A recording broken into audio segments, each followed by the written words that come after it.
Welcome to Sleep Science Galaxy. In this moment, allow your breathing to slow, your shoulders to soften, and the noisy world of a long day to gradually fade away. Tonight, we will step into the universe together, not to search for answers, but to listen to what remains unexplained. Science has taken humanity very far. We have measured ancient light, mapped vast galaxies, and reached particles smaller than imagination itself. Yet, strangely, the more we understand, the more questions multiply. The universe does not grow smaller, it expands, becoming deeper and more mysterious. This video asks nothing of you, no thinking, no remembering. Simply let your mind drift with the unknown, allowing gentle curiosity to lull you into sleep. If you are ready, the journey begins now. The universe beyond observation. When we look up at the night sky, the first thing that touches the mind is not knowledge, but feeling. A feeling that is very difficult to name. It is not quite fear, nor entirely awe, but a profound silence opening within us. The sky may appear close, yet in truth it is so distant that all familiar notions of distance become powerless. The light from the stars we see may have left its source millions, even billions of years ago. What our eyes encounter is not the present, but the ancient memory of the universe, quietly drifting toward us across a vast ocean of space. There is an invisible boundary surrounding everything we are able to observe. It is not a wall, not a rigid border, but the natural result of a very simple reality. Light requires time to travel, and time, though it may seem limitless in human life, is finite when placed on a cosmic scale.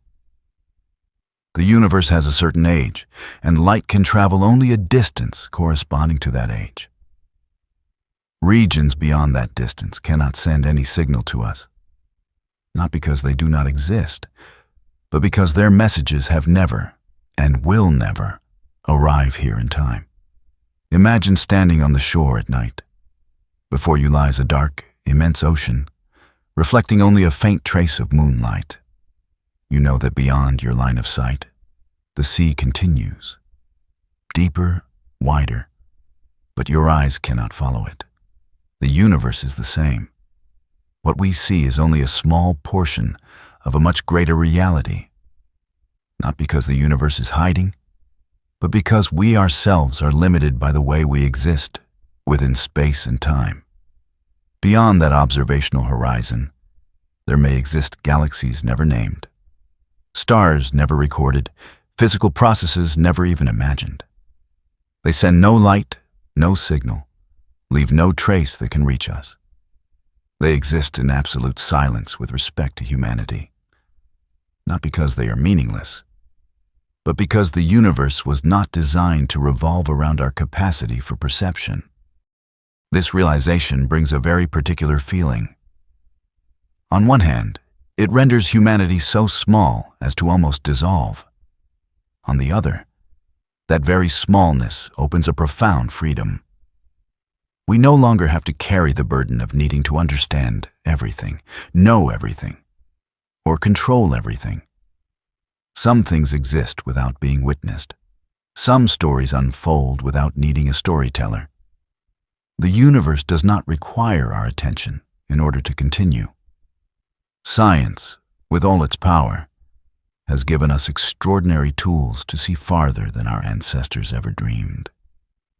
We have learned to listen to the faintest signals from space, to decode the subtle vibrations of ancient light.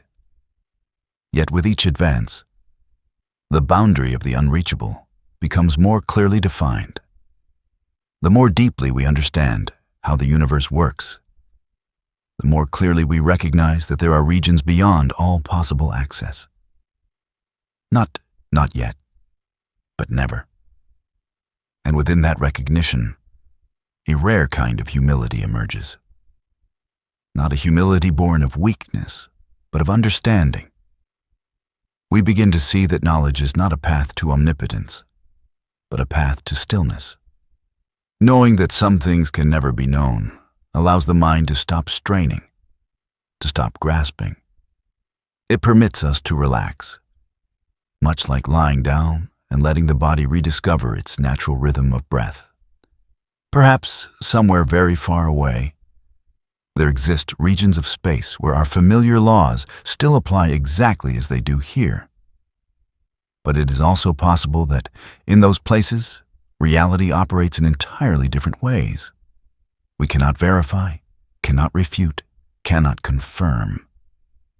And this is not a failure of science, but a reminder that science is an open journey, not a finished map. When thinking about regions that will never be seen, the mind often wants to fill the void with imagination. But there is another choice: to let the void remain, to allow that silence to resonate in its own way. In meditation, it is often said that not every emptiness needs to be filled. Sometimes, emptiness itself is the deepest resting place of the mind. The universe beyond observation is like a very long breath that we cannot hear in its entirety. We hear only the beginning, but that does not mean the rest does not exist.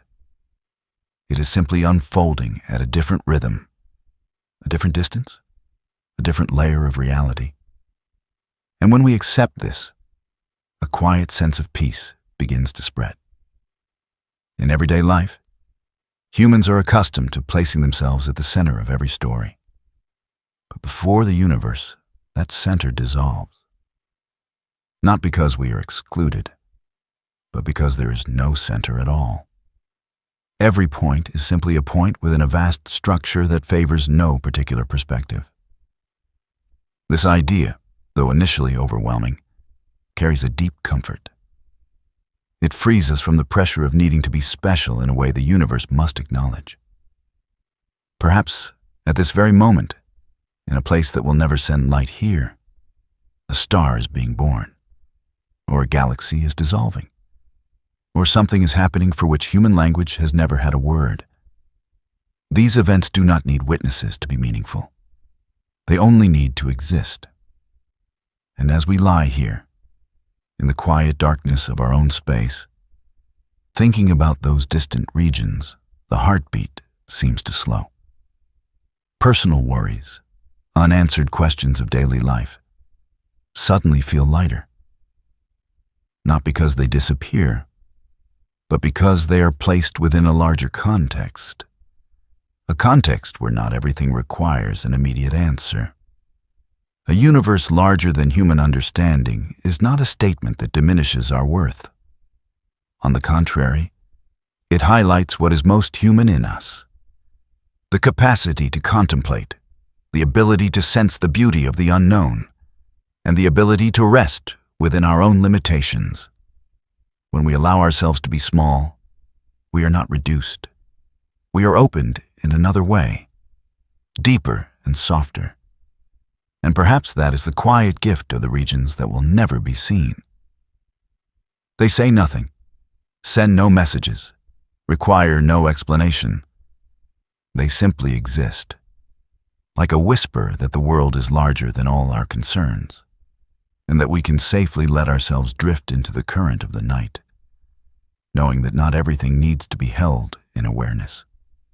Simply feel, slowly, and allow gentle curiosity to lull the mind into sleep.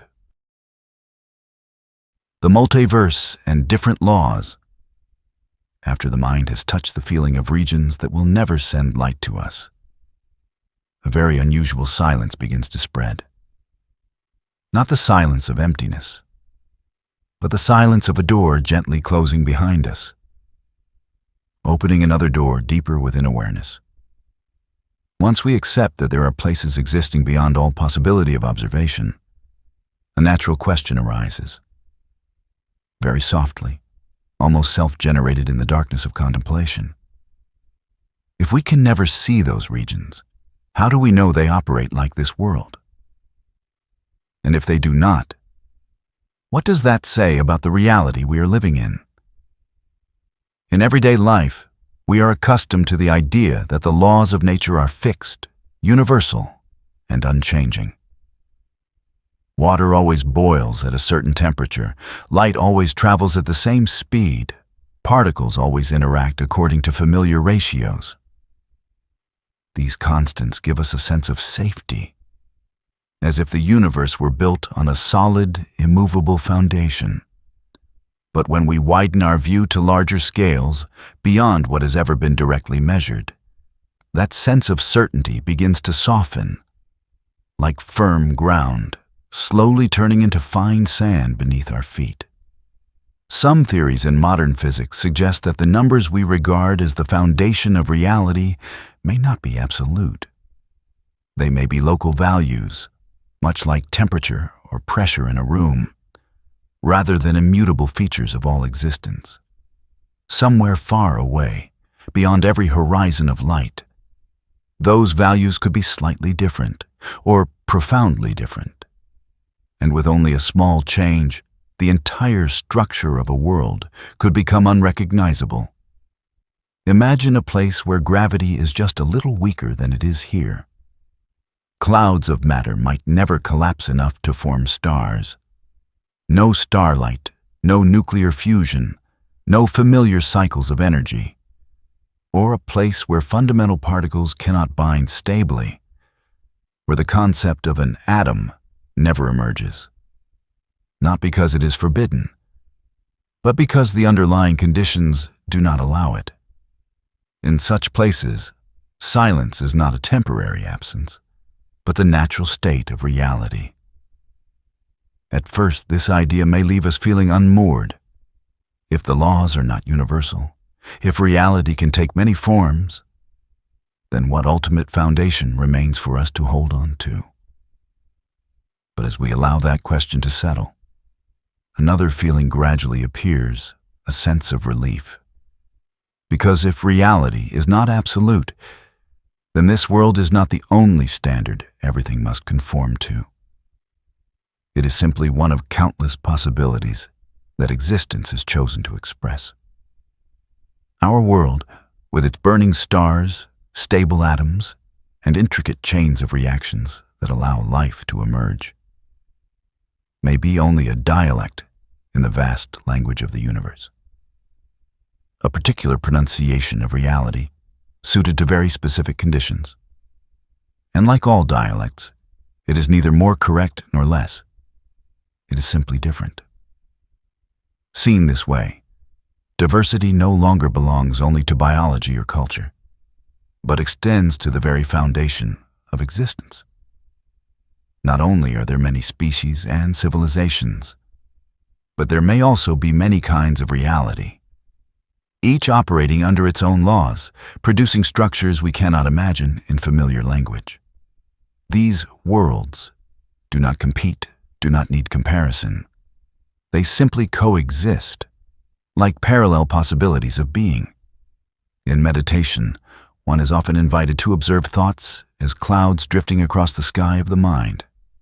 No cloud is the sky itself. Yet each cloud is a valid expression of the sky in the moment it appears. Perhaps different realities in the universe are like this as well. None is the whole, yet each is a way existence reveals itself. When we allow ourselves to think in this direction, rigid certainty begins to dissolve. In its place comes a softer form of understanding, one that does not demand clear boundaries. We no longer need to insist that this world is unique, or that everything must follow the same set of rules. We need only accept that reality is broader than any system of description humans can construct. This carries a profound philosophical consequence. If reality is not absolute, then our conclusions about meaning, purpose, and humanity's place in the universe need not be absolute either. We do not have to discover an ultimate meaning to justify our existence. Existence itself is already a realized possibility, among countless others that never took form. Perhaps somewhere there exist regions where life as we understand it never appears. No observing organisms, no reflecting consciousness, no question of why. And this does not make those regions less valuable. On the contrary, it reminds us that consciousness is not a required center of the universe, but simply a phenomenon arising under very specific conditions. As this idea slowly settles in, the personal self begins to soften. Anxieties about needing to be important, to leave a mark, to be recognized by some grand order suddenly feel less urgent. If reality can take many forms, then existing in this form, at this moment, is already enough. Science, in its deepest role, is not a tool for locking the universe into fixed formulas, but a way of reminding us that all models are temporary. Each theory, each equation, is like a raft that helps us cross a stretch of river. Once we reach the other shore, we do not need to carry the raft as something sacred. We can set it down and continue walking. And as the night grows deeper, as the body begins to feel heavier, the idea of different realities no longer stimulates the mind in a tense way. It becomes a slow, steady current, carrying the sense that nothing needs to be fixed right now. We do not need to know whether the universe is ultimately one or many, whether its laws change or remain the same. These questions can remain open, quiet, without demanding immediate answers. Like the breath moving in and out, reality may expand and contract, transform, take on many forms that we can touch only in a very small way. And that small part, with all its fragility and limits, is where we are lying now, resting, sensing, letting ourselves drift into sleep. If this world is only a dialect, then tonight we are listening to it whisper in its own way. No need to compare it with other dialects, no need to judge.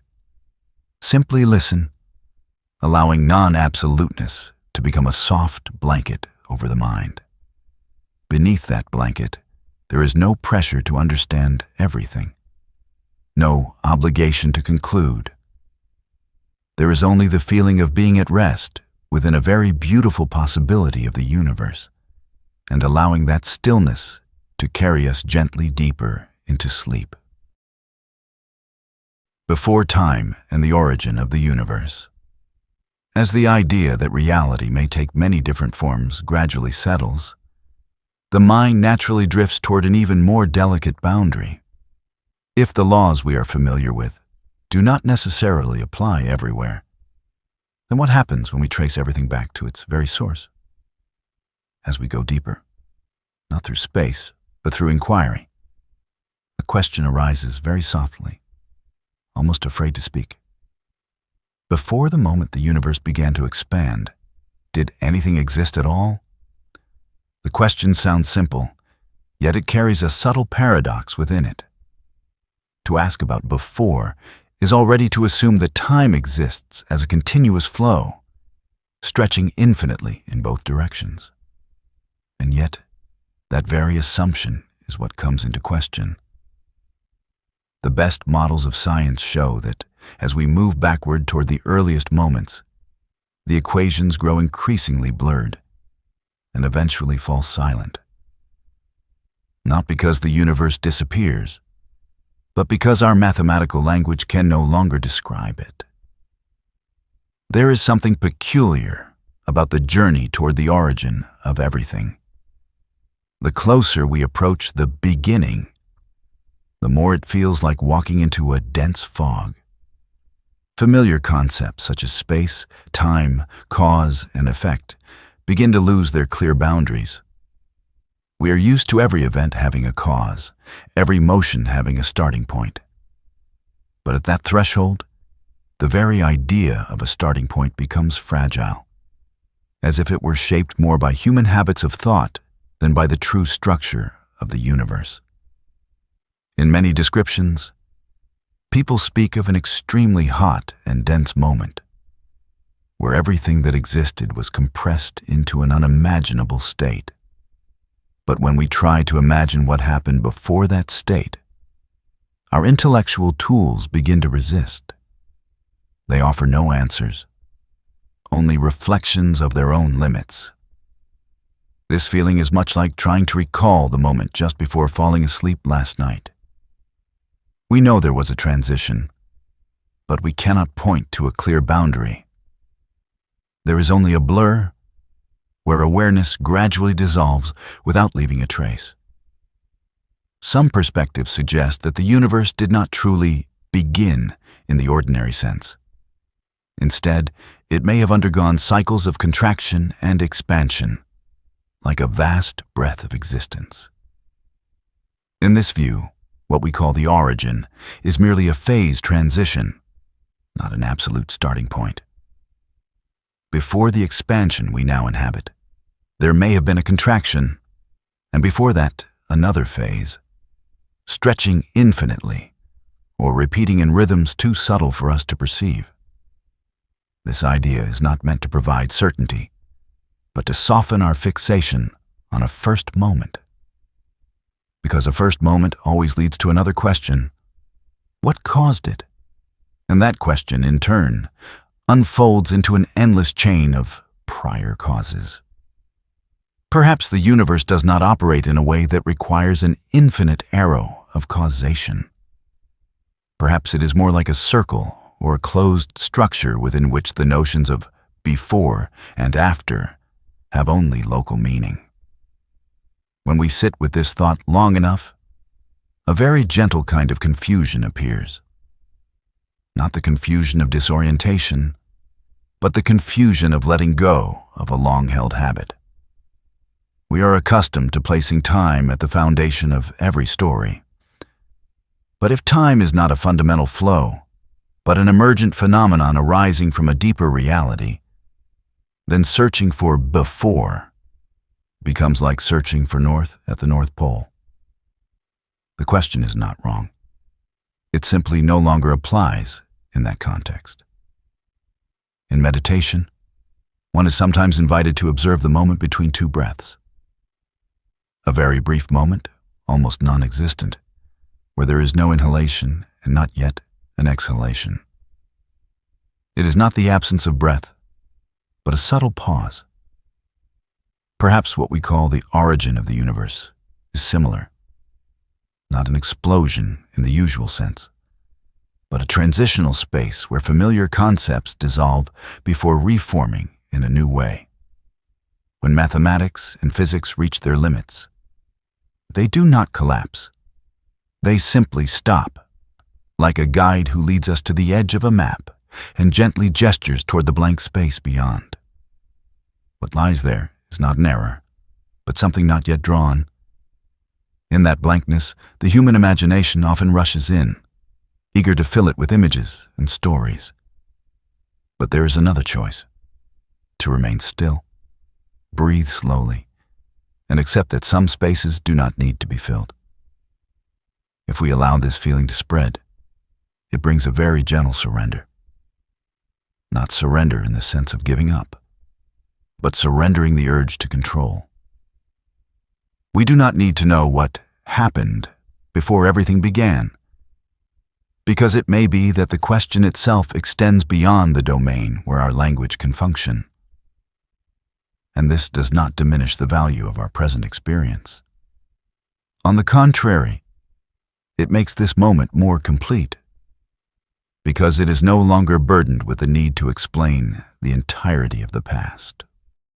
When we think about the origin of the universe in this way, personal concerns begin to soften. Questions like, "Where do I come from?"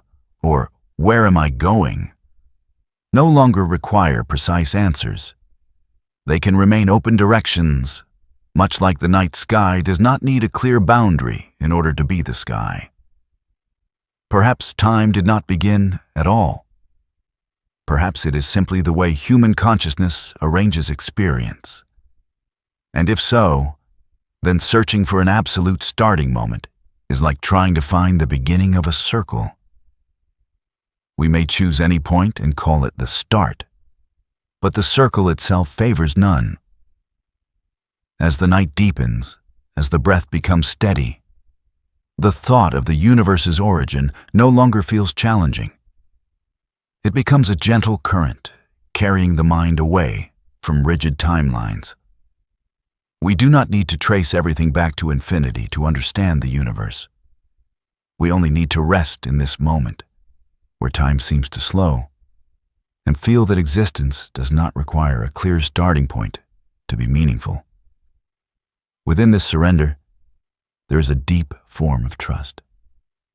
Trust that not every question needs an answer. Trust that the universe may be larger than any model we construct. And trust that we can safely rest in this not knowing, as one rests in the warm darkness of night. When we allow ourselves not to know what happened before time had a name, we allow the mind to gently settle, to soften, and to drift into sleep as a natural part of the universe's flow. The shape of space. As thoughts about origins gradually dissolve into surrender, as the question of what came before no longer presses the mind to search for an absolute beginning, awareness begins to shift in a very natural way. If time may not unfold from a single moment, then space, the silent companion of time, may also be far less simple than we once imagined. And so, within the quiet that has just formed, another question arises. Unhurried, not demanding an immediate answer. What shape does the space we are drifting through truly have? From an early age, humans have grown accustomed to imagining space as an endless emptiness. A road that can extend forever, a sky that spreads without limit, a direction that can continue without ever returning to where it began. This image fits everyday experience well. But when we widen our perspective to the scale of the universe, these familiar pictures begin to lose their certainty. Space is no longer a flat, motionless stage, but a supple entity, capable of bending, of closing in on itself, of leading us along paths that ordinary intuition struggles to accept. Imagine walking across the surface of the earth. If you only look around you, the road ahead always appears straight. There is no sign that the ground is curved. Yet if you continue walking long enough, far enough, you will return to your starting point without ever turning in a different direction. What is remarkable is that throughout the entire journey, you never feel the curvature. Local experience always feels flat, even though the whole is closed. The space of the universe may possess a similar quality, but on a scale far beyond anything we can directly sense. In this picture, asking whether the universe is infinite or closed becomes far more subtle. It is no longer a simple question of having an edge or not. A reality may be finite in volume, yet have no boundary, no edge, no final point where one can gesture and say, "It stops here." Like the open sea, though limited by the shape of the earth, a person standing in the middle of the ocean never encounters a wall at its end. This thought carries a very special, lulling quality. It dissolves the need to search for an endpoint. There is no final destination, no edge, no place where one must turn back, because everything has been exhausted. There is only gentle continuation, where every direction slowly leads back to itself. In meditation, one is sometimes invited to follow the breath as a closed circle. No clear beginning, no clear end. The inhale flows into the exhale, which then returns to the quiet point before the next breath begins. The space of the universe, seen this way, carries a similar rhythm. Science has attempted to trace signs of this overall shape through ancient light, through patterns in the distribution of galaxies, through the tiniest ripples in the faint background radiation left over from the earliest times. Yet all results so far resemble touching a surface in the dark. We sense a portion, but cannot grasp the whole. The available data allow multiple possibilities to coexist, like parallel paths where none has yet been chosen as final. This may leave a part of us feeling unsatisfied. Humans naturally prefer clarity, a definitive answer. But if we remain with this feeling a little longer, without rushing, without trying to resolve it, another emotional layer slowly emerges. It is a sense of safety within uncertainty. Because if space does not allow us to grasp its entire shape, then we do not need to carry the burden of understanding everything. We can exist fully within the portion we are experiencing, without anxiety about the rest. There is a quiet beauty in the thought that if we could travel far enough in one direction, we might return to where we began, not in the way of a tiring loop, but as a natural cycle. It is like returning to the first breath of the night, to the sensation of the body touching the bed, even after many thoughts have passed. Nothing disappears. Things simply curve and meet again at a deeper level. When we think of space in this way, the idea of being lost also changes. If all paths are closed, then nowhere is truly off course. No step is meaningless. Every movement belongs to a larger structure, where returning is not failure, but part of the overall shape. Letting this thought settle can soothe many personal anxieties. The loops of everyday life, the feeling of going on and on without arriving anywhere, are suddenly seen in a different light. Perhaps we are not standing still, but moving across a curved surface where the destination is not a new place, but a return to ourselves. Space, in this view, does not force us to move straight ahead. It allows us to circle slowly, without urgency. And it is precisely this circling that creates a deep, calming rhythm. The mind, accustomed to straight lines of goals and outcomes, begins to learn how to rest within movements that are not aimed at arriving anywhere. Like watching ocean waves repeat endlessly, never reaching a final conclusion, yet offering an indescribable sense of peace. Perhaps what matters most is not whether the universe is truly infinite or closed, but how the question itself changes the rhythm of our thinking. It draws us away from linear patterns, where everything must have a clear beginning and end. Instead, it invites us into a more rounded way of perceiving, where experience is valued not for where it leads, but for how it is lived. As the night grows deeper, as the surrounding light softens, thoughts about the shape of space lose their dry intellectual quality. They become a gentle image, like a vast fabric softly curved, no sharp creases, no torn edges.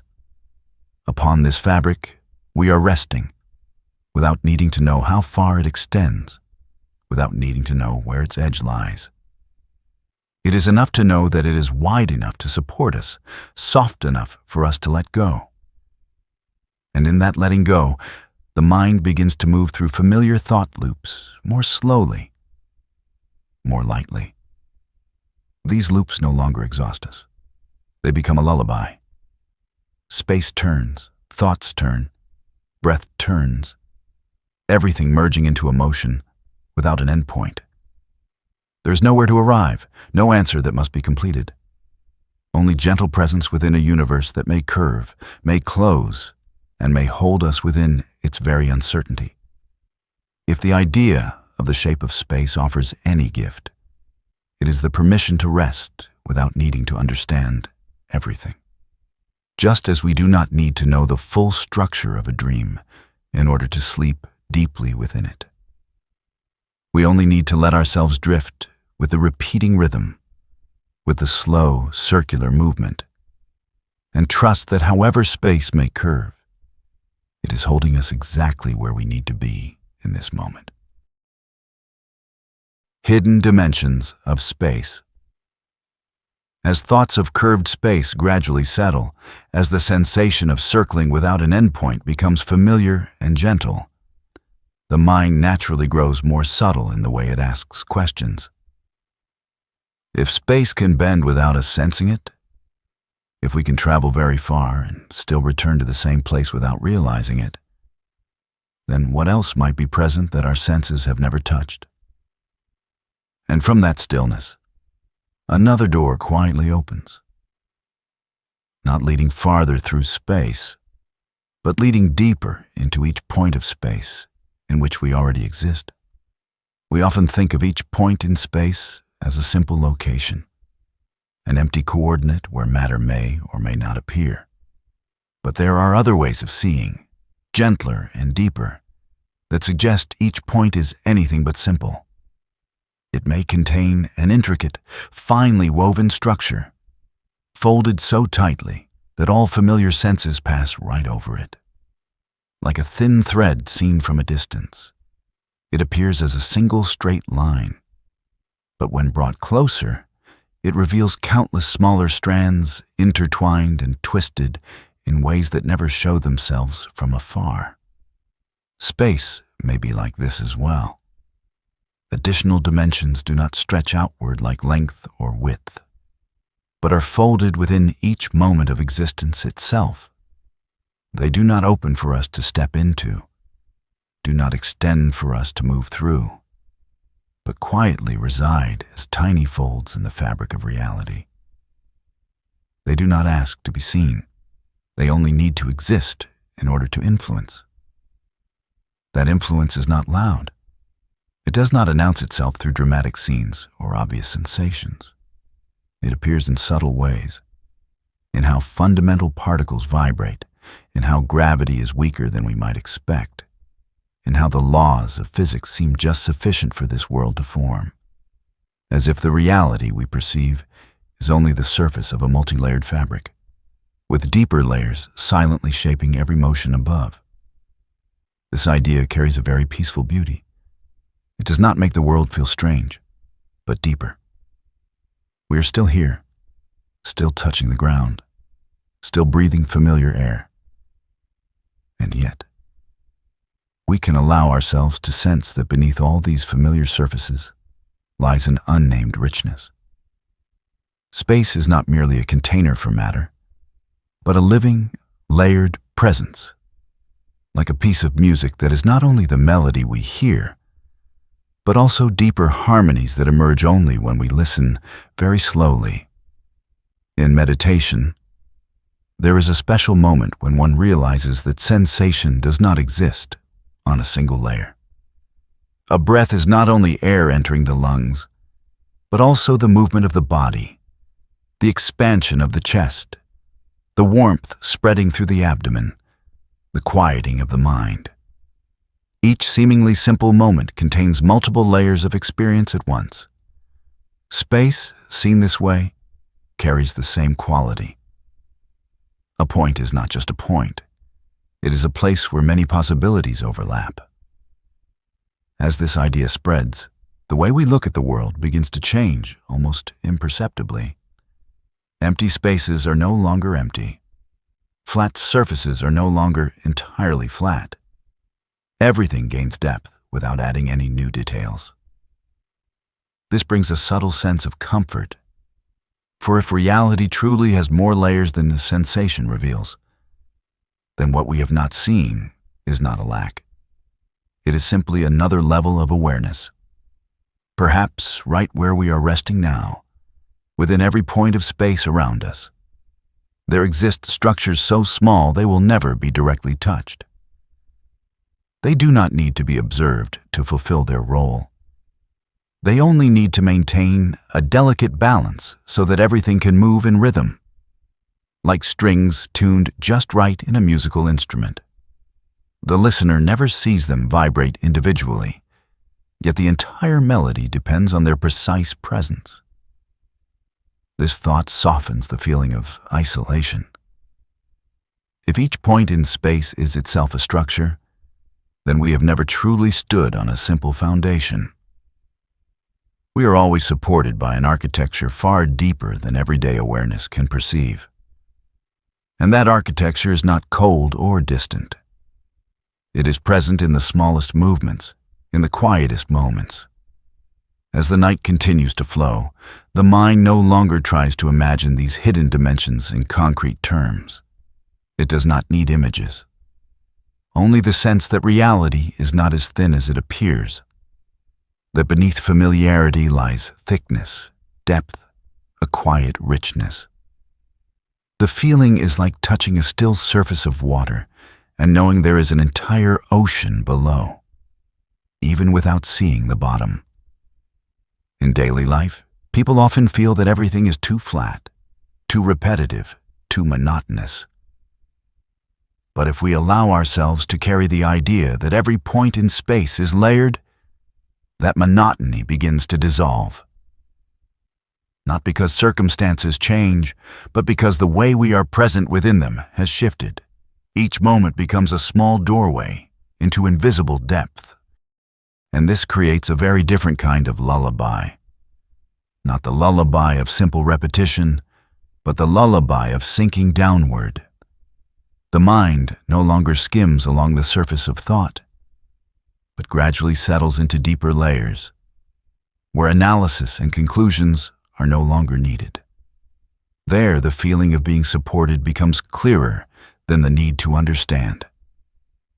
Perhaps we do not need to see hidden dimensions in order to benefit from their presence. Just as we do not need to understand the full structure of sleep in order to sleep deeply. We only need to allow ourselves to let go, to trust that reality is wider and thicker than waking awareness usually permits. And in that trust, the body softens, the breath slows, thoughts become fewer. If space is truly layered, then sleep is as well. It is not the disappearance of consciousness, but a shift into another layer of experience, one that requires no light, no clear shapes, no boundaries, only the quiet presence of a supporting structure, allowing us to rest safely within the depth of existence itself. And as we drift into that deeper layer, the idea of tightly folded dimensions is no longer a scientific concept. It becomes a very gentle whisper that the world is deeper than what we see, and that we do not need to go anywhere to touch that depth. We only need to remain still, breathe slowly, and allow ourselves to be supported by the layers of reality quietly present right here. The nature of space and time. As the idea that every point in space contains a deeper structure begins to sink in, the mind seems ready for an even subtler shift. If space is no longer a simple surface, if within what appears empty there are hidden layers quietly at work, then the next question arises almost on its own, barely needing to be spoken. Are space and time truly the foundations of reality? Or are they merely shapes that appear when we observe things from a sufficient distance? For a long time, humans have been accustomed to treating space and time as the permanent stage upon which all events unfold. Everything is always somewhere. Everything happens at some time. This way of thinking is so deeply ingrained that we rarely question it. Yet as science moves into the smallest layers of nature, these once obvious assumptions begin to loosen. Space no longer appears certain as a fixed framework. Time no longer behaves as a steady flow, identical everywhere. They begin to resemble emergent phenomena, patterns that appear when viewed as a whole, but dissolve when we try to trace them to their deepest roots. Imagine the surface of the sea on a windless day. From a distance, it appears as a vast, calm, blue plain stretching toward the horizon. But if you dive beneath the surface, that plain no longer exists as a single entity. It breaks apart into countless small movements, overlapping currents, tiny vortices constantly forming and dissolving. The surface of the sea is not a fundamental object. It is the result of innumerable smaller interactions, visible only when observed from a certain distance. Space and time, in some deeper perspectives, may be much the same. Some descriptions suggest that what is most fundamental is not distance or moment, but delicate relationships between units of information at an extremely deep level. From those relationships, the sense of near and far, before and after, gradually emerges. Space is not the place in which information exists, but the way information is arranged and connected. Time is not an absolute flow, but the felt sense of change as those relationships reorganize. At first, this idea can feel disorienting. It removes familiar points of reference. But if we do not rush to resist it, if we allow ourselves to remain with that unfamiliarity a little longer, it begins to reveal a quiet beauty. If space and time are emergent phenomena, then they do not need to bear the burden of being ultimate foundations. They are simply the ways reality expresses itself once it reaches a certain level of complexity. This perspective also transforms how we understand emptiness. We often think that emptiness means nothing is there. But at deeper levels, what we call empty is actually a sea of constant motion. Tiny fluctuations, fleeting possibilities appearing and disappearing, like the faintest ripples on water that seem still. The silence of the universe is not absence. It is a harmony too subtle for ordinary senses to hear. When we sit quietly at night, when external sounds have softened, we can sense this directly. Silence is not the absence of activity. It is a different kind of activity. Slower, deeper. The body is still functioning, cells are still exchanging, the breath is still moving. The mind's emptiness is the same. Even when no clear thoughts are present, there is still a quiet current of presence holding everything together. Seen from this angle, time also loses its rigidity. It is no longer a cosmic clock ticking evenly for all places. Instead, it becomes a local rhythm, changing with conditions, with motion, with the way informational relationships rearrange themselves. In different places, that rhythm may move faster or slower, much like a heartbeat changing with the state of the body. The thought that time does not flow the same everywhere brings a gentle sense of release. It dissolves the pressure of needing to keep up with a universal stream. If time is emergent, then the experience of each moment does not need to be measured against any absolute standard. This moment, right here, is complete within its own rhythm. In meditation, people sometimes notice that time seems to stretch or compress. A minute can feel as long as an hour, or an hour can pass as lightly as a single breath. This is not because clocks have changed, but because the way consciousness interacts with experience has shifted. This is not merely psychological. It reflects a deeper truth. Time, as we experience it, arises from the relationship between awareness and change, not from an independent flow existing outside us.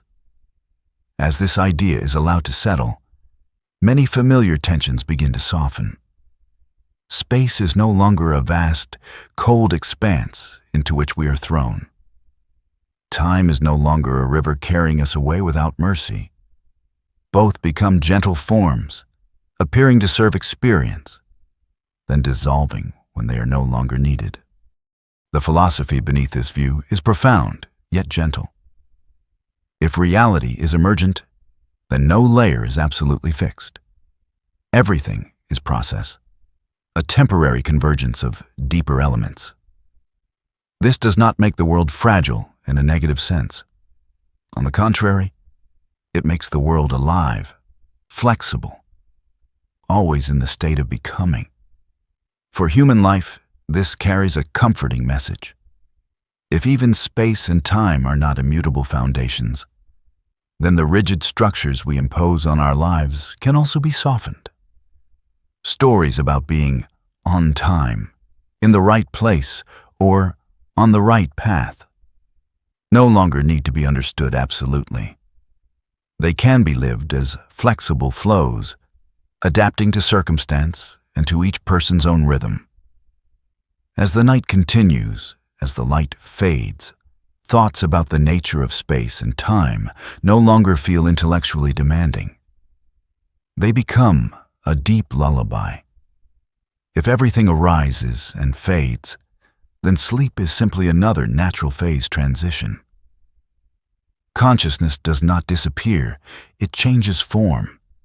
It withdraws from the surface of thought and settles into deeper layers, where no coordinates and no timelines are required.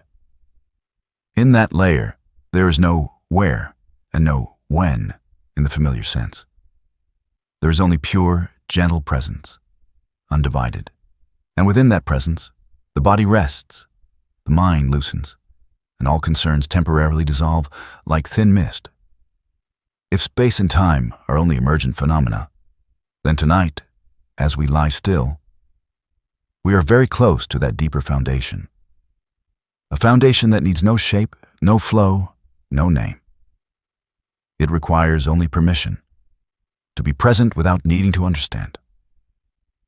And within that permission, everything becomes enough.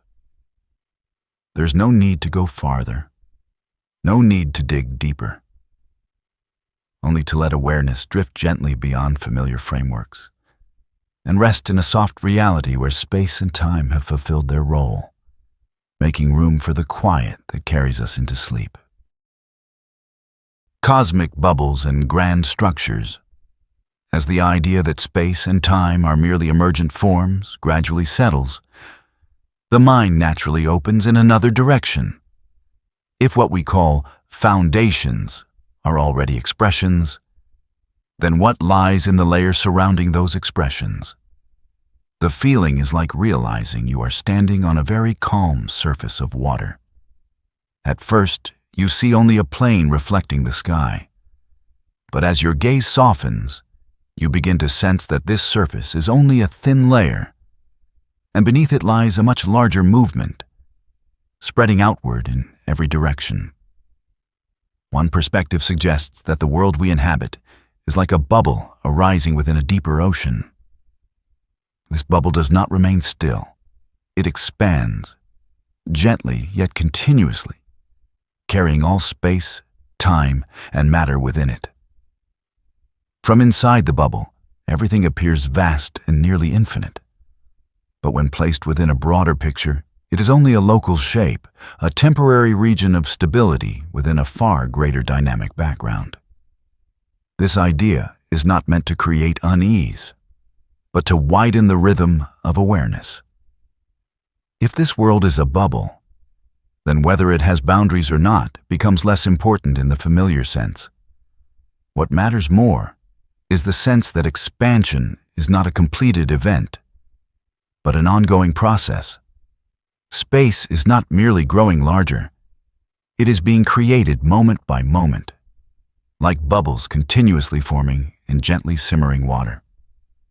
Somewhere far away, beyond all possibility of observation, this process may still be unfolding, not just once, but countless times, giving rise to other bubbles, each with its own conditions, its own rhythms. They do not need to touch one another in order to exist. They simply arise from a broader background, like dewdrops appearing on grass in the early morning. When we think in this way, the idea of a single whole begins to dissolve. There is no longer one isolated universe standing apart, but a vast landscape of regions of existence, each carrying its own history, its own structure. These structures may be far larger than anything we see when we look up at the night sky. The galaxy filaments we call immense, the networks of matter stretching across billions of light years, may be only small patterns within an even greater tapestry. What is interesting is that, whether or not such grand structures truly exist, they still influence how we experience this world. Not through direct signals, not through light or waves we can measure, but through the way they shape the overall dynamics. Like deep ocean currents we never see, yet whose presence we feel in the movement of the surface, the climate, the shared rhythm of motion. There is a special beauty in accepting influences that cannot be directly verified. It teaches us that not everything that has an effect needs to appear clearly. Much of reality operates quietly, discreetly, without demanding recognition. And it is precisely this quietness that creates a deep sense of stability. The world does not need to constantly perform in order to prove that it is functioning. As we lie still at night, thoughts of distant bubbles do not tighten the mind. On the contrary, they open a sense of vastness, so vast that personal concerns no longer find a firm place to cling. If space itself can expand beyond every frame of observation, then our smaller worries, too, can be set down for a while within a larger context. This sense of expansion is like gazing at a cloudless sky and letting your eyes drift through the spaces between the stars. There is no stopping point, no boundary, only the gentle spread of darkness and light. The mind, no longer forced to focus on a single object, begins to follow its natural rhythm. Thoughts slow, stretch, then fade like ripples moving farther and farther away from where a stone was dropped. In this state, the idea of cosmic diversity no longer feels intellectually demanding. It becomes a soothing image that perhaps somewhere other regions exist in parallel, unrelated to our personal story, yet still part of a larger picture. And that is perfectly fine. Not every story needs to intersect in order to matter. Reality, seen this way, resembles a very long dream of which we are experiencing only a small portion. We do not need to know the entire dream to rest within it. We only need to know that the dream is wide enough to support us, deep enough that we do not fall out of it. As the night continues, thoughts of immense structures no longer prompt analysis or understanding. They remain only as a background sensation, like the feeling of gravity holding the body gently against the bed. We do not need to think about gravity in order to be supported. We only need to let ourselves sink. Perhaps it is precisely because they cannot be directly verified that influences from larger structures become so beneficial for the mind's rest. They do not ask us to believe, nor do they ask us to deny. They simply exist as open possibilities, far enough away to cause no pressure, close enough to create a sense that this world is not isolated. If our universe is a bubble, then tonight we are lying quietly within it, wrapped in a soft layer of reality that is slowly expanding. There are no collisions, no sharp edges, only steady expansion, like the deep breathing of a very large being. And within that breathing, the mind no longer needs to hold any thought too tightly. Everything can drift outward, dissolving into the feeling of boundless openness. There is no need to follow, no need to understand. Simply allow this vastness to do its work, to make tension smaller, to soften boundaries, and to gently guide us into a pleasant floating state, where sleep arrives not as a collapse, but as a slow, graceful dissolving into the wide space of existence itself. The future of the universe. As the feeling of the boundless expansion of vast structures gradually becomes a quiet background in the mind, another very natural movement begins to emerge. If this world may be only a temporary region of stability within a much larger picture. If it is expanding, drifting, and enveloped by layers of reality we can never touch, then what happens next? Not tomorrow, not within a human lifetime, but across spans of time so vast that all familiar measures lose their meaning. The future of the universe, seen from this place, is no longer an urgent question. It becomes a distant mist, soft, blurred, something we can look into without needing to step forward. Human beings are accustomed to living within stories that have endings.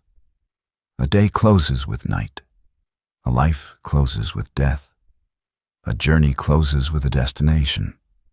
This habit quietly leads us to search for an ending to everything, even to the universe itself.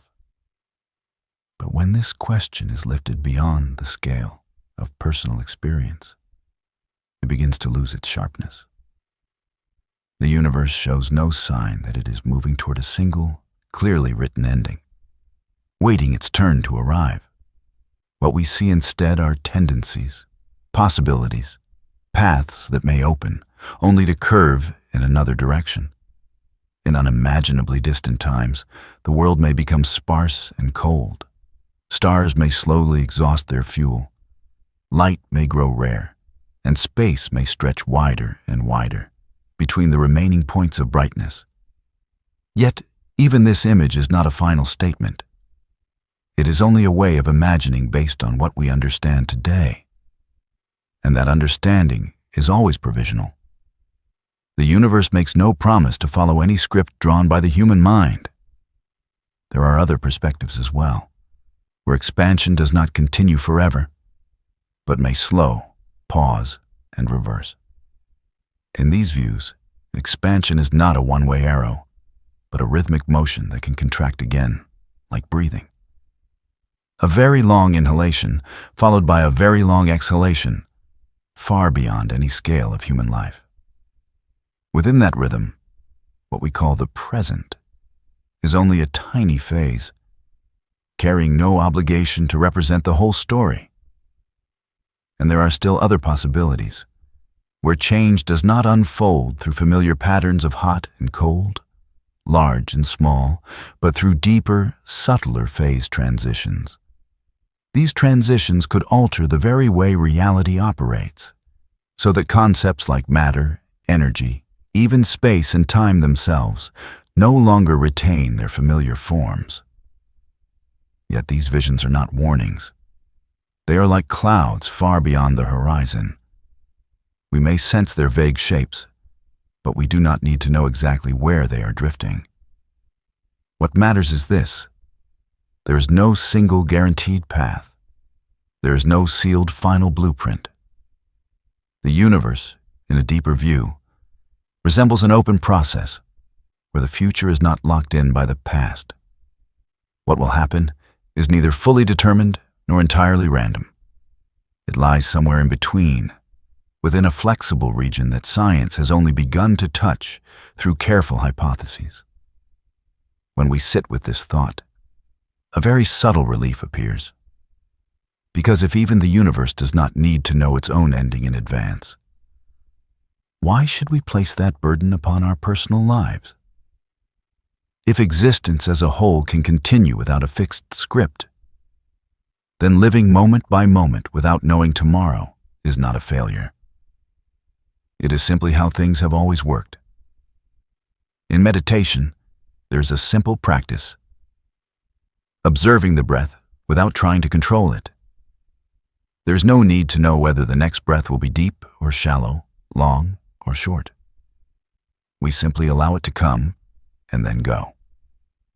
Seen through this lens, the universe too is breathing in its own way. It does not require a final goal or a clear conclusion. It only needs to continue moving, transforming, opening new possibilities from what already exists. The idea of not needing to know the ending is not avoidance. It is a profound form of maturity. It allows us to step away from the fixation that everything must be going somewhere. Instead, we can remain with how things are unfolding right now. If the future of the universe is open, then the present is open as well. It is not merely a point on the way to an ending, but a complete expression of the process itself. As the night drifts deeper, thoughts of possible endings begin to fade. They no longer appear as clear images to be compared or judged. They dissolve into a background feeling that everything is moving, but not toward any compulsory direction. This feeling fits naturally with the state before sleep, when the mind no longer needs rigid structure, no longer needs plans or predictions. Familiar worries about the future, personal, global, cosmic, can, in this moment, be set down. Not because they're unimportant, but because they do not need to be held at all times. If the universe can contain many possibilities at once without collapsing, then the human mind can learn to do the same. There is a quiet beauty in not knowing where the universe will go, not knowing how the story will end, not knowing what awaits in time so distant we will never reach them. This not knowing is not a threatening darkness, but an open space, wide enough to let us breathe more slowly. And when we allow ourselves to rest in that space, sleep no longer feels like an interruption. It becomes a natural part of a process without a destination. Consciousness is not cut off. It simply withdraws from the surface of thought, like starlight dimming when dawn has not yet arrived, but night has grown deep enough. If the universe does not require a defined ending, then tonight, we do not need to know what comes next. It is enough to know that this moment is enough. This breath is enough. This quiet presence is enough. And within that simple fullness, we can let ourselves sink, allowing the future, whether of the universe or of ourselves, to take care of itself, while we rest safely within a vast flow that has never promised an ending. Dark matter and dark energy, as the idea that the universe does not require a clearly defined ending, softens, as the mind stops straining to look ahead for a final stopping point. Attention naturally turns back toward the present, but a deeper, wider present. If the future remains open, if the story as a whole is still being written, then what is truly present right now, around us, through us, that we have yet to notice? And here, in this quiet settling, a very gentle realization arises. Most of what supports this universe never appears before our eyes. When we look at the night sky, we see stars, galaxies, faint bands of light stretching across darkness. But what we see is only a thin layer, like shimmering foam on the surface of the ocean.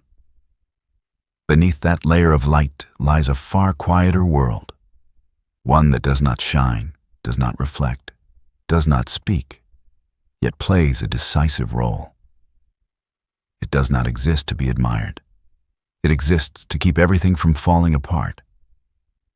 Imagine standing in a dark room where only a few small candles are burning. The light from those candles allows you to see the walls, the ceiling, and nearby objects. But it is the darkness between the candles that fills most of the space. It is not a meaningless void. It is the background, the framework, the condition that allows light to appear at all. The universe is the same. The invisible is not absence. It is foundational structure. There is a form of matter that emits no light, does not respond to familiar instruments, yet leaves unmistakable traces in the motion of everything around it. It is like an underground current, unseen by the naked eye, but sensed through the way water swirls, through the rhythm of waves. Galaxies rotate faster than they should if based only on what we can see. Vast cosmic structures do not collapse or disperse. as if an invisible hand were holding them together. The idea that an unseen, parallel world exists alongside the world of light is not dramatic. It is lulling, because it gives us the feeling that we are not alone in this reality, even when we cannot see everything. There are structures present that do not need recognition. There are movements unfolding that do not need to be named. And then, alongside that silent matter, there is an influence even more elusive, a very gentle, very steady tendency that causes space itself to open, to stretch like fabric being slowly pulled taut. This influence does not push or pull in the familiar sense. It simply causes distances between everything to increase over time. And strangely, this influence does not remain fixed. It may change slowly, over spans of time so vast that comparison itself loses meaning. The thought that the background energy of space is not constant, that it can shift in subtle ways, dissolves yet another layer of certainty. Not only is the future open, but even the force shaping that future is not entirely stable. Yet rather than creating unease, this brings a soft feeling. For if the very foundation of reality is flexible, there is no reason to demand rigidity from ourselves. In the deep darkness of the universe, there is no meaningless chaos. What is invisible is not a uniform emptiness. It has structure, rhythm, its own richness. Perhaps, within that lightless world, there also exist networks, flows, regions of density and sparsity, much like visible matter forms, galaxies, stars, and planets. The difference is that these structures do not tell their story through light, but through force, through quiet, persistent influence. This idea has a very particular effect on a mind preparing to rest. It creates a steady, repetitive rhythm, without peaks or climaxes. There are no dazzling images, no explosive events. Only enduring presence, stable and continuous, like deep breathing as one drifts close to sleep. Thoughts no longer need to move quickly. They can repeat, circle, and then dissolve into a broader field of quiet. In everyday life, people often feel that only what can be seen is real. But when we allow ourselves to consider the invisible that makes up most of reality, a subtle reversal occurs. Perhaps what we do not see is more enduring. Perhaps what does not seek attention is what allows everything else to exist. And in that reversal, the pressure to shine, to be visibly present, begins to ease. There is deep comfort in knowing that the universe is upheld primarily by silent things. That light is only a small part of the story. That most of what matters operates without noise. This closely resembles the way sleep functions in the body. We are not aware of how it works, yet that very lack of awareness allows it to do its work. As we lie still and notice the body growing heavier, the idea of dark matter and background energy no longer feels like a scientific concept. It becomes a living metaphor, that there are layers within us operating without conscious intervention. Systems balancing and adjusting themselves, just as the universe does on a far larger scale. The rhythm of these invisible layers is not fast. It is extended even, repetitive. There is no clear destination, no need for climax. And precisely for this reason, it is perfectly suited to carry the mind deeper. Each thought that appears can be seen as a small point of light against a vast, dark background. It does not need to be pushed away. It only needs to appear, then fade, giving way to the supporting darkness behind it. If most of the universe is invisible, then not seeing everything within ourselves is not a deficiency. Perhaps what is keeping us safe, allowing us to rest, guiding us into deep sleep, are precisely the processes we never need to be conscious of. And that is completely fine. As the night deepens, thoughts of light gradually fade. Not because light disappears, but because it is no longer needed. Darkness becomes the primary space. But it is not an empty darkness. It is a full, structured background in which everything can relax. And within that background, we do not need to do anything at all. No need to understand everything. No need to monitor. No need to control. Simply allow the invisible forces of the universe, of the body, of the mind, to continue their quiet work. Just as the universe expands without needing light to prove it, sleep arrives without needing the permission of thought. If there is one thing to carry into this moment, it is a very simple trust that most of what truly matters does not need to be seen. And in that trust, the mind can fully let go, drifting into a deep, steady sleep, repeating to the rhythm of a universe supported by its own invisible foundations. Black holes, information, and extreme reality. As thoughts of invisible forces quietly sustaining the universe begin to settle, as the mind grows accustomed to trusting that everything continues to function without needing to be seen, a very deep point of attraction appears within awareness. Not light, not expansion, but a particular kind of stillness. One where familiar concepts slow down, then gradually lose their shape. From this richly structured darkness, there are places in the universe where silence is no longer soft, but dense, as if reality itself were folding inward. In those places, gravity does not merely pull matter. It pulls time, pulls light, pulls even the stories that physics once told with confidence. What we call laws begin to tremble, not because they are wrong, but because they have reached their limits.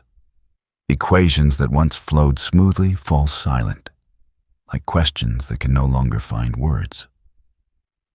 Imagine walking very slowly, step by step, toward a deep region of darkness. At first, everything remains familiar. Space is open, time still flows. But the closer you move, the rhythm begins to warp. Imaginary clocks slow, distances contract in ways no intuition can follow. Not because you are moving faster, but because the ground beneath your steps has changed.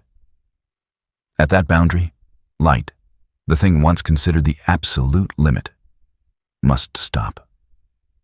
Not because it is tired, but because there is no longer a path forward. Every signal pointing outward is held back. From the outside, this region appears as perfect darkness, revealing nothing. Yet this perfection is not emptiness. It is absolute concealment. And here the deepest question of physics begins to whisper. Do the things that fall into this darkness truly vanish? Or do they merely shift into another form of existence, quieter, more hidden? Old intuition once claimed that all traces are erased, that history ends at this boundary.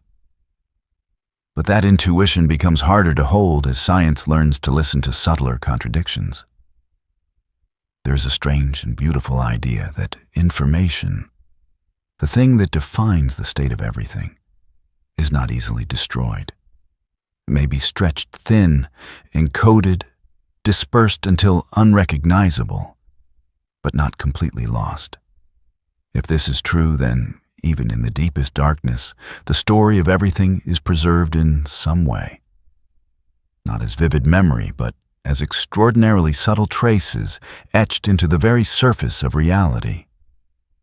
This thought does not arrive to tense the mind. It comes slowly, gently, like a breeze passing through a room growing dim. It suggests that even where physics seems to collapse, a deeper order is quietly at work. Not the order of familiar equations, but the order of information, of relationships, of preservation, at a level we are only beginning to touch. if we allow ourselves to remain with this thought, without needing to fully understand it, without trying to explain it, it begins to resemble a very deep meditative practice. Because it asks us to release the need to see everything clearly. It invites us to trust that some layers of reality function best when we do not try to illuminate them. In more distant reflections, images appear like slow-moving dreams. That perhaps these deep, dark regions are not merely endings, but junctions. Not in a romantic or fantastical sense, but as mathematical structures that allow connections between different domains of reality. If such connections exist, they are not meant for travel or communication. They exist as geometric possibilities, reminders that space and time may be far more flexible than our earliest intuition suggested. And even if these possibilities remain faint sketches, they still offer a very particular feeling that reality is not sealed shut, that what we see is not the whole, and that mystery is not a failure of understanding, but a natural part of deeper structure. There are other dark regions as well, older, smaller, drifting silently through the universe from its earliest moments. They were not born from blazing stars, but from primordial fluctuations of a very young cosmos. They carry within them the memory of eras when space and time were still young, still soft. These dark regions do not shine, do not announce themselves, yet they may be quietly playing a role in the larger story, like seeds sleeping deep within the soil. The thought that the universe carries relics of its earliest ages, wrapped inside extreme structures, brings a very unusual calm. It dissolves the idea of time as a straight line. The distant past does not vanish. It simply settles, preserved in forms we rarely touch. As the mind follows these reflections, its natural pace slows. There's nothing that needs to be resolved immediately. No final answer waiting at the end of the path. Only the presence of open questions, wide enough to create no pressure. These questions are like a moonless night sky, not demanding clarity, only inviting us to remain. In this state, the peak of intelligence no longer takes the form of conquest. It is not the moment of understanding everything. It is the moment we realize that we do not need to understand everything in order to be at peace.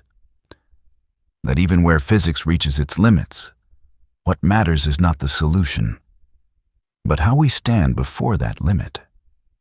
The deep pits of the universe, when viewed with unhurried eyes, cease to symbolize destruction.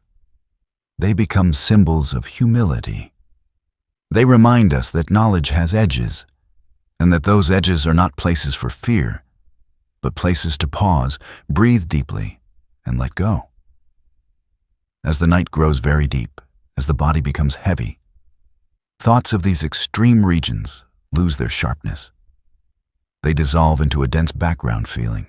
That reality is far deeper than anything we need to handle in everyday life. Small worries cannot follow us into these layers. They fall away, like light unable to cross the final boundary. And in that falling away, sleep begins to appear. Not as an interruption, but as a natural continuation. Consciousness is not swallowed. It simply drifts into a quieter region, where light is not required to exist, time is not needed for measurement, and words are unnecessary for telling. If there is one thing the universe's extreme regions whisper to us before sleep arrives, it is this. Even in the deepest darkness, reality is still preserving its story. And we, in this moment, no longer need to follow that story. We can rest, safely, within the embrace of a universe where even what cannot be fully understood is not threatening. It simply invites us to let ourselves sink, slowly, into a stillness deep enough for sleep to unfold naturally. Life, meaning, and closure. As the most extreme regions of the universe gradually recede from the mind, as thoughts of places where light and time themselves slow down, dissolve into a deep field of stillness, a very gentle question begins to surface. Not a question about structure nor about laws, but about presence. If the universe can be so deep, if it can hold mysteries beyond all description, then where does life, fragile, temporary, conscious, stand within that picture? Life, when seen from a distance, is like a very soft whisper within an immense space. It occupies little room. It releases no great energy. Yet where it appears, reality suddenly gains the ability to recognize itself. Inanimate atoms rearrange, not only to persist, but to sense, to respond, to experience. This, when one pauses long enough to feel it, is something profoundly strange. There's no obvious reason the universe should produce beings capable of asking questions. The laws of physics could operate perfectly well without anyone observing them. And yet, somewhere, in a very small corner of space, life emerges. Not just once, not in a single pattern. Different conditions may give rise to forms of existence utterly unlike our familiar ideas of bodies, biology, or consciousness. When we think about life beyond familiar limits, we do not need to imagine specific creatures. It is enough to imagine that life is not bound to a single form. It may arise in environments we once thought silent, in the deep darkness of distant oceans, in the thick atmospheres of worlds without solid ground, or even within structures unlike matter as we understand it, where information organizes itself into patterns capable of persistence and response. The idea that reality may be grounded in information rather than in matter alone brings a special gentleness to the closing of this journey. If what is most fundamental is not particles or forces, but relationships, patterns, and the ways things connect and reflect one another, then life is no longer a rare accident. It becomes one way the universe learns to feel itself. In this view, consciousness does not stand apart from the universe. It is not an external observer. It is part of the process, a subtle ripple that appears when information reaches a certain level of complexity. And like any ripple, it does not need to last forever to have meaning. The moment of appearing is already enough. This brings a deep comfort. If consciousness is an emergent expression, it does not need to carry the burden of explaining all of reality.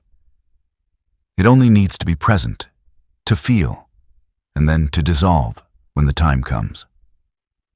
Just as a wave does not need to understand the ocean in order to be a wave. As we lie quietly in the night, the idea of a life no longer feels like a scientific question. It becomes something very close. The heartbeat, the breath, the warmth of the body against the bed. These are all small expressions of the same process the universe is carrying out on a vast scale.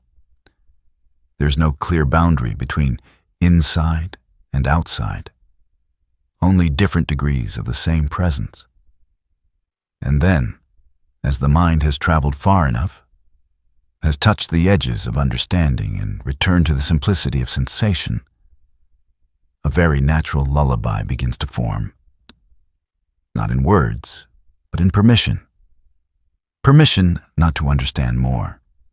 Permission not to connect ideas. Permission to set down unanswered questions, like placing aside a heavy object carried all day. The universe does not require us to understand it in order to belong to it. Life does not require us to explain it in order to live. Consciousness does not require control in order to rest. Everything has been doing its work long before we thought about it, and will continue to do so even as we fall asleep. In this moment, no more knowledge is needed. No more images, no more hypotheses. Only the gentle sense of being supported by existence itself. The sense that a vast flow continues, whether we are awake or asleep. And we can trust that flow at least enough to rest. If life somewhere in the universe is unfolding in ways we will never know, it does not need to keep us awake. It can remain a warm, distant, indistinct thought. Like starlight, we do not need to see clearly in order to know the sky is still there. Now, as all stories have been told slowly enough, as ideas have softened and lost their sharp edges, there is no need to follow anything further. The breath can deepen, the body can grow heavier, awareness can step back, like a light dimming once a room is dark enough. No need to understand, no need to remember, no need to hold on, only to rest. And in that resting, everything continues. The universe, life, information, consciousness. Quietly, steadily, without requiring our attention, the night will do its work.